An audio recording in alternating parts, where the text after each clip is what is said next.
আসসালামু আলাইকুম ভিউয়ার্স। আজকে আমি একটা রেসিপি দেখাচ্ছি, স্যামন ফিশ এয়ার ফ্রায়ারে কীভাবে রান্না করা যায়। আমি প্রথমে মাছগুলোকে কেটে ধুয়ে তারপর আমি একটু সিজনিং করছি। সিজনিংটাও খুব অল্প মশলার মধ্যে একটু একটু জিরার পাউডার, একটু মরিচের পাউডার, একটু ধনিয়ার পাউডার, একটু লবণ ছিটা, তারপর আপনার এটাকে ম্যারিনেট করে তারপরে একটু অয়েল, আপনার অলিভ অয়েল দিয়ে মাখাবো। তারপর অলিভ অয়েল দিয়ে মাখিয়ে এর উপরে আমি রসুন কুচি করে রেখেছি, রসুন কুচি, তারপর এটার উপরে আমি এটাকে ওই রসুন কুচি দিয়ে মাখিয়ে নেব।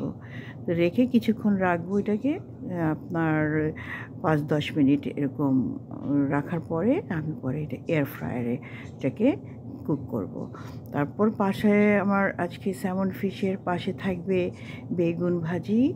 বেগুনকে আমি এখন কেটে আপনার লবণ দিয়ে আমি যে আপনার এই বাউন্টি পেপার যেটা ওটার মধ্যে আমি রেখেছি। আবার এগুলোকে আপনার ওয়াইপ করে নিব, একটু পানি বের হবে এগুলোর থেকে, তখন এগুলোকে ওই পেপার টাওয়াল দিয়ে এগুলোকে মুছে নেব পানিগুলোকে। তারপরে এটাকে আবার একটু মশলা দিয়ে যেরকম স্যামন ফিশটাকে মাখিয়ে নিয়েছি এইভাবে ওটাকেও ওইভাবে মাখিয়ে নেব। তারপর আপনি ওটাকে একটু আমি হালকা অয়েলের মধ্যে ফ্রাই করব। আর বিনস নিয়েছি, বিনস আমি পানি বয়েল করতে অলরেডি দিয়ে দিয়েছি, ওইখানে আমি একটু অলিভ অয়েল দিয়েছি আর লবণ পানির মধ্যে দিয়েছি। তারপরে এই বিনসগুলোকে একটু ধুয়ে ওই পানির মধ্যে বয়েল করব, বয়েল করে তারপর ওইটাও পাশে নেব। তো এটাই থাকবে আজকের ডিনার।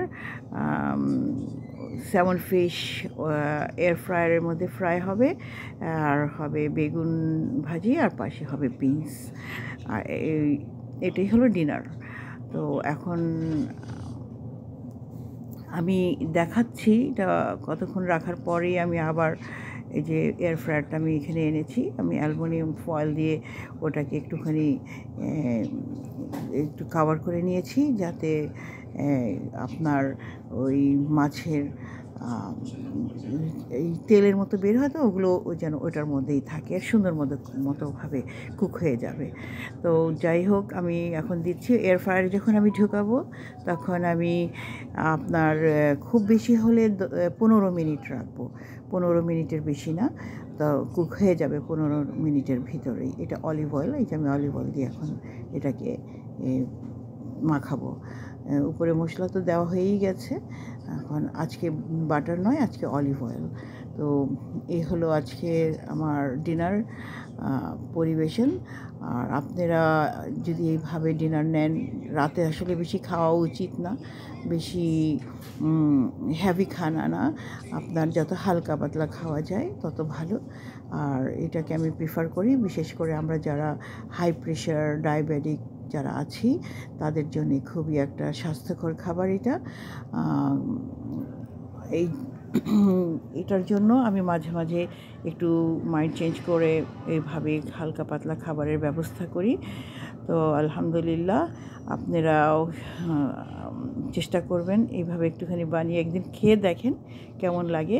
ভাত নাই খাইলাম, ভাত তো খাওয়া হয়ই আমাদের, আমরা যেহেতু বাঙালি, তো ওই দিন ভাত না খাইলেন আপনার রাত্রেবেলার জন্য এইভাবে যদি ডিনারটা হয় তাহলে তো খুবই ভালো, খুবই লাইট, এবং পেটও ভরে যাবে, আপনার খাবারও লাইট থাকবে, এবং এটার মধ্যে সব রকমের আপনার ভাইটামিনস থাকবে।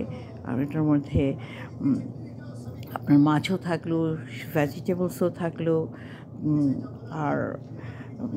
আর তো আর কিছু লাগে না। যাক, আপনাদের সাথে তো আমি শেয়ার করলাম, যতই রান্নার রেসিপি বলি আর যেটাই বলি, খাওয়ার কথা বলি, কিন্তু মনটা দেশের মধ্যেই পড়ে আছে। দেশের অবস্থা এতই খারাপ যাচ্ছে যে মানুষকে মেরে ফেলে, কথা নাই বার্তা নাই, মানুষকে গুলি করে, বাচ্চাদেরকে গুলি করে মেরে ফেলেছে। এটা আমার খুব হার্ট ব্রেক করেছে। আমি অনেক অনেক মানসিকভাবে দুঃখিত, মানে মানসিকভাবে আমি সিক হয়ে গিয়েছি। আমি সত্যি আমার মাঝে মাঝে ঘুম হয় না, আমি খালি ওগুলি দেখি, আর যাই কাজ করি, যেখানেই যাই, খালি আমার দেশের কথা মনে হয়। আমি আসলে দেশকে অনেক মিস করি, অনেক ফিল করি। আমার বাংলাদেশ যেন আমার আবার আগের মতো সোনার বাংলায় যেন হয়, সোনার বাংলার মতো যেন থাকে।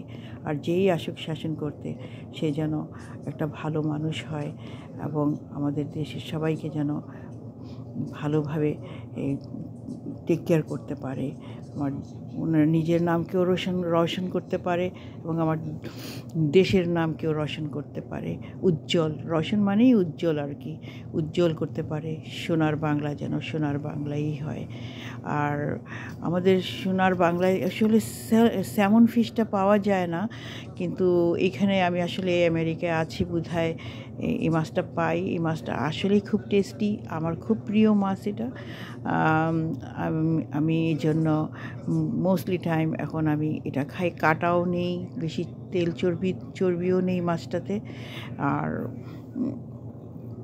খুব সহজে খুব তাড়াতাড়ি হয়ে যায়, রান্না হয়ে যায়, বেশি সময় নেয় না। এটার জন্য একটা সুবিধা। আর বিশেষ করে বাচ্চাদের জন্য তো খুবই ভালো যদি বাচ্চারা খায়।